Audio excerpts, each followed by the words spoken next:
What is up, guys? You got Not the Worst here, bringing another Black Desert Online video patch notes recap for November 6th. So we are past the Halloween stuff. Let's check out the events we got going on. We've got Choco Stick Day, which you can fight, fish, or gather to get these Choco Sticks. You will also get them while logged in for 30 minutes for 5 of the stick and 60 minutes for 1 wrapping paper. You then combine these to get a loot box, which will give you something between a memory fragment and a dandelion weapon box, as you can see in the list here.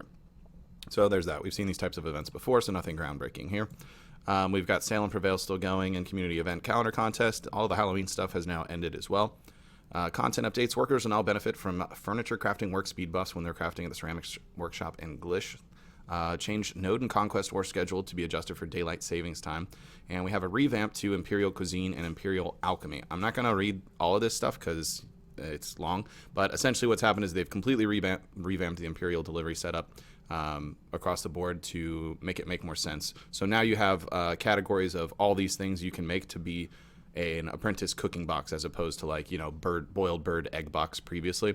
It's a large category that can be turned in. Each item's now going to weigh 50 weight, and you can use higher grade of these versions. So speaking of bird eggs, you can now use the blue ones to make a box at a 1-to-3 ratio. So those that have been sitting in your inventory or on the market never selling are now going to be somewhat useful. So there's that. That'll hopefully kind of make things so that it's a little more profitable to keep up with how times have changed in other categories of the game. So let me scroll past all of these since they list every single one, and we'll go to the next section eventually here. All right. Damage from horses will now also be included in the AP restriction for Tier 1 Node Wars. Removed extraneous items from which you could gather from, like fishnets from the Longleaf Tree Sentry Post. Reworked the design of the mount information window, added information about extra damage against ships and PvP damage to the item description of ship cannons, added information about mount skill effects and resource consumption to the mount information window for all mount skills, and reworked the camera perspective and effects for when certain ships move and use skills. Some class changes here. Improved way fights are displayed for Battle Arena and Arena of Arsha, so character movements look more natural. We made this change in hopes that it'll help alleviate the desync issues at Battle Arena and Arena of Arsha, so you can experience a smoother gaming experience there. We'll work to keep providing updates to help improve your gaming experience. This was actually edited, because when I read these notes before recording and was kind of going through them, they specifically did not call it desync to try and help with that. I forget the phrasing they used, but it wasn't that originally, so it's interesting to see. They actually came out and said this is to try and help with desync issues. We'll see how it actually pans out in the arena moving forward from there. Fix the buff effects for the following skills for Shy. These are the same skills for which the buff effects were disabled during a previous patch because Shy's DP was being applied abnormally when using these skills: Misty Haze, Twirl 3, Quick 2, and Hop 3. Added a new item called Abyssal Gem. They can be obtained through a newly added daily quest at Aquila's Eye. Use simple alchemy in the processing window to combine 2 of them into a tier of the ocean. Pearl upload that are not bound yet can no longer be enhanced with a black spirit claw. Your character will no longer cheer when it gets an everlasting herb. Anybody that's ever tried to power level at Bear will definitely be enjoying that change. Added instructions on how to use Elixir of Regeneration and Tears of the Stars in their item descriptions. You can now put Breezy Crystal and Origin of Wind, the guild versions, in the inventory of your guild's galley. That was needed to be changed as soon as it broke. Added a set effect for equipping Logia, Garanoa, or Manos life skill accessories. We mentioned this briefly in a previous patch that was put onto Global Lab, and then the KR servers as well. But you'll now get life XP gain plus 2% for every 2 Logia accessories, 3.5 for Garanoa, and 5% for every 2 Manos accessories. Added instructions on how to use the guild Breezy Crystal and Origin of Wind to the respective item descriptions. Change the drop rate of black magic crystal items in the following locations. So I won't read all the way through the list, but it's around a 50 to 60% nerf pretty much across the board. Any zones that they were dropping heavily, it's now reduced. What does this mean? Is this going to hurt grinding? No. What you'll likely see is because the amount that they drop is reduced, they're going to increase in price. In fact, they already were increasing in price the night before the patch actually even came out. So yeah, they're just going to drop less, but they're going to be worth more. So grinding wise, this should be the same. This will more so affect things that are done using BMCs, like life skill, setting up gear with those, since you need them for Manos and whatnot, and also might have an impact on crystals, like Harfia or Viper crystals and that sort of thing, since you have to melt down these for mystical shards. But we'll kind of see how that plays out over time. Change the specs of some of the item NPC has sells. That's whatever. And then we'll check out the Pearl Shop in just a little bit. Most important change this week, we moved the grass beetles near Logia Farm farther from the farm. I know everybody was holding their breath waiting on that one. This is the daily quest kind of breakdown for that Aquila's Eye that you can do. So if you want to check that out, just head to the patch notes there and you can head on over to these. It's just walking you through where to get the quest and that sort of thing. Added information about needing to hand in a specific Marnie Stone tune to complete each of the following quests. You can see there from Basham, Kadri, Nagas, and Fogans. Interface changes. We removed the ship type text from the ship information window, temporarily removed combat focus mode and adventure focus mode from the edit UI in order to revamp the systems. So we'll see what that's about. Change the enhancement levels at which you can choose enhancement type. This applies to green grade gears that are enhancement level plus 14 or lower.